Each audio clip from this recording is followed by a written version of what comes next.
Like I said, I am so pleased to have both candidates who are running for mayor. We're having a runoff because nobody got over 50% of the vote because we had 4 candidates running for mayor. So I'm going to let each of them introduce themselves to you. They each have about 10 minutes, which includes Q&A. So they may wish to stop a few minutes early and give you some time to ask some questions. I'm also so pleased to have with us Kate Gallego.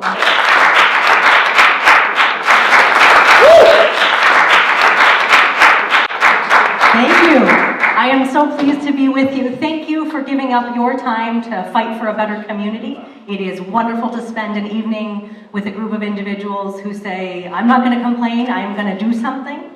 And we are grateful that you're willing to be here and be involved. I would love to suggest that being involved with the mayoral election for the city of Phoenix is a great way to spend your time. Voting starts in 3 weeks, so it is the time when voters get the chance to meet all of the candidates, decide who they want to support, and engage. The city of Phoenix has more residents than 10 states. We have more residents than the state of New Hampshire, and they get to apparently pick the next president of the United States. So it really matters what we do in the city of Phoenix, and I've tried to push the city to be a community that delivers for all of its residents. I served on the Phoenix City Council representing District 8, which includes parts of downtown, the airport, South Phoenix, and Laveen. And I tried to make it a city that we would all be proud to live in. I was proud to champion the policy of equal pay for equal work, which unanimously passed the Phoenix City Council. I'm trying to say we want to be a city where women can succeed. When I was running for the council, there was only 1 woman on the council, and now we have a majority.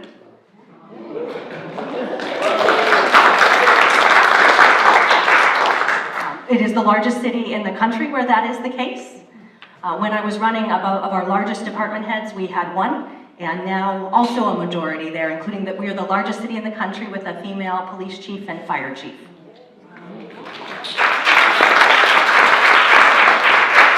And I think that shows the values of this community. This is a community that says if you work hard and put in your time, you can rise. It's not what you look like or what your last name is, which I'm thrilled because no one can ever say Gallego. But are you smart? Do you do your homework?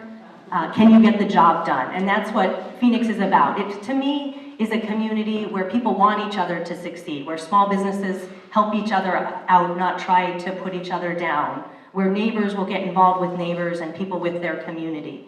And I think that's one of the reasons Arizona has a good record of electing a diverse group of individuals, including records now, well, I guess we're number 2 in the legislature, but 2 female senators, and really saying it doesn't matter what you look like, but whether you can get results. I'm proud, I think, of my record on the city council. I worked in economic development before I ran for office, and I spent a lot of time complaining about my elected officials, an activity I'm sure no one in this room has ever engaged in. But finally I said, enough complaining, I'm going to try to run and make a difference.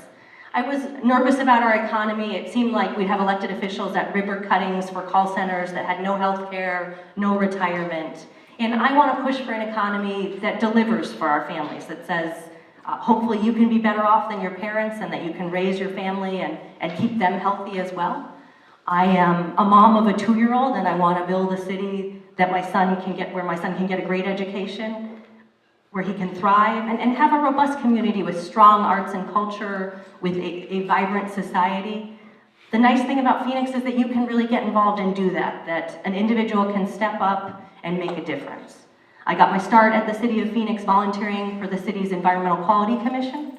Sustainability is very important to me. I hold an environmental studies degree and really grew up getting very involved with issues like water and air quality. I was a little kid with asthma, so not the coolest kid on the playground. And it always felt so hard to influence things like, can we have clean air and clean water? But I found that through public policy, I can have a voice. So I got involved and volunteered and was able to work with Mayor Stanton and others to pass the city's renewable energy standard. Also worked on the long-term plan for the city of Phoenix, saying a great community has to have a vision. You can't be thinking about the next budget, you have to think about the next generation. And I think that background in planning is something that has also served me well on the city council. So from being a volunteer, I went on to run for the Phoenix City Council and ran in a district where I was very different from anyone who had ever been elected before, a different religion, much shorter than anyone who'd ever been elected before, a very different background, and no woman had ever been elected there.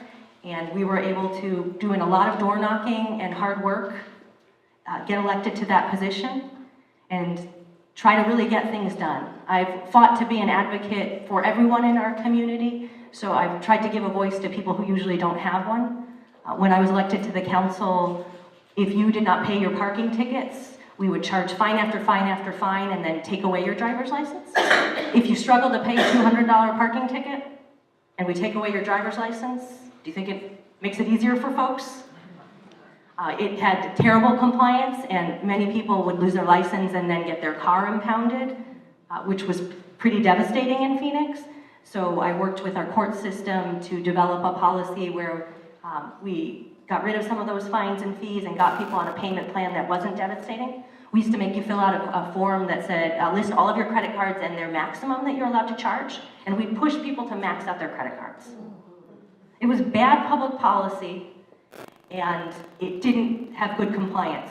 So since we've implemented a policy that's reasonable for people, we've actually gotten millions of dollars in new payments, because people want to do the right thing, but they're not going to take food off their table or not pay the rent and electric bill, and so they're pushed to make bad decisions.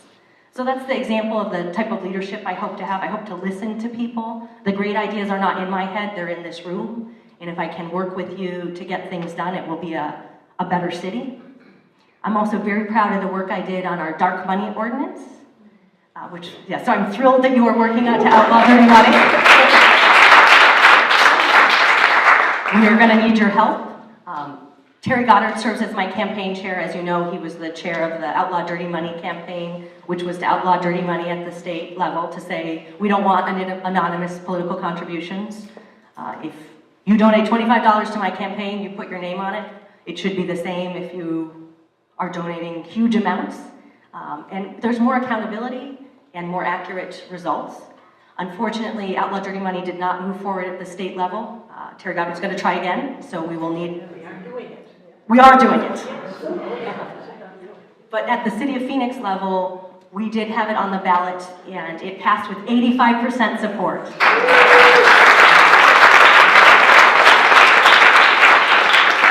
Which is amazing in today's political world. I don't know that you can get 85% of people to agree whether they like pizza or not. So good common sense and taking step forwards.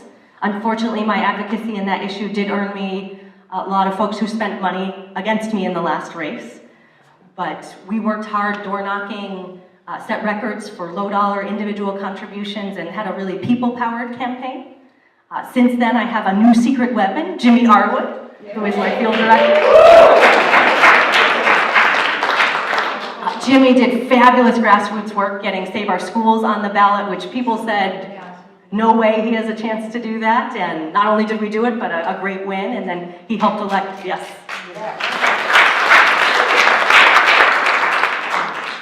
And he also helped elect some great folks in Legislative District 28, where we are today, so he has been doing wonderful work, and he's a lot of fun, so if you want to volunteer with our campaign, we'll have a good time. We really need you. There's 7 weekends left to go. And so if you can get engaged, we want to have you involved in the future of our city. It's such an important race. I'm proud to run a campaign endorsed by Sierra Club, Planned Parenthood, and a lot of great progressive organizations, but we have to do it in a people-powered way, and so if you're willing to volunteer, we would love to have you. And with that, I will pause for some questions. Yes? You commented about the current renewable energy plan that's in place. Can you just really, really quickly identify what the commitment has been to that? But more importantly, what would be your commitment going forward to a renewable energy plan for Phoenix? Fabulous. So that's a real area of interest to mine, and we had set up fairly ambitious goals for the city of Phoenix to move forward on renewable energy ahead of the state level to power the city's interests. And we've been since then trying to lead the way as well. It would be wonderful if we could be the Saudi Arabia of solar energy. So I'm looking for us to really lead the way, although Tempe is a little bit ahead of us now in their commitment to sustainable energy. Solar was my first activity, but I would also love to see things like electric charging stations so that we're not as dependent on oil, and more energy efficiency as well as water conservation. They're all related. Donald Trump pulled us out of the Paris Accords, but I would like to see the city of Phoenix lead and stay in and make those commitments. As the mother of a 2-year-old, I think it's very important how we leave this planet.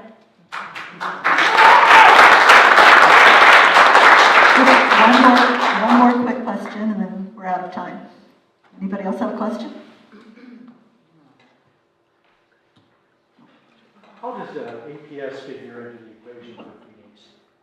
I voted for Prop 207 and was dismayed to see the huge amounts of money that were slipped in behind the scenes by APS. So how does that figure into Phoenix's future?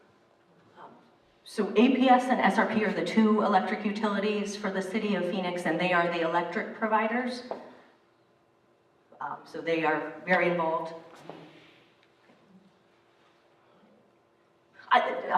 Daniel's wife works at APS, and I'm not trying to make family part of this campaign, so I don't. You want to? Yeah. Okay. One last question. Let's go ahead and finish with one more. I hate to put you on the spot, and I should direct this not only to you but to Danielle. Given the situation we're all in with the national politics, how do you envision yourself, if you were elected as Phoenix mayor, how you would begin to deal in that kind of an environment that is so difficult? And I should say, I think it should be when anyone, a candidate mentions another, they should always get a chance to speak. So, right now it's perfect. a shutdown, but every day there seems to be a crisis. Well, I think my approach as mayor will be to try to deliver results for the people I represent and not spend time complaining. So, and a good example of how I would deal with it was last week I held an event to say thank you to TSA employees. They make $30,000 to $40,000 a year, and missing a paycheck can be very difficult. I met with several mothers there who said that January was the worst possible time to miss a paycheck because they had credit card bills from the holidays, and then several of them had kids with real health challenges. Their co-pays reset, so healthcare is the most expensive this month, and they said it was devastating to not be able to. Many of them were new to their jobs and just hadn't had a chance to save up. So I challenged the city, what could we do with their bills, like our water bill and others, to help them. I asked folks to donate transit passes so that they could get to work more easily, and I asked the city, could we set aside space at the airport for people who would provide resources to come in and help them. So that's the example of what I would try to do, is just listen to people and try to address the problem with a city focus as opposed to giving long speeches and complaining. And also the Paris Accord you mentioned earlier that you would like to. I would very much like to continue forward and make those commitments.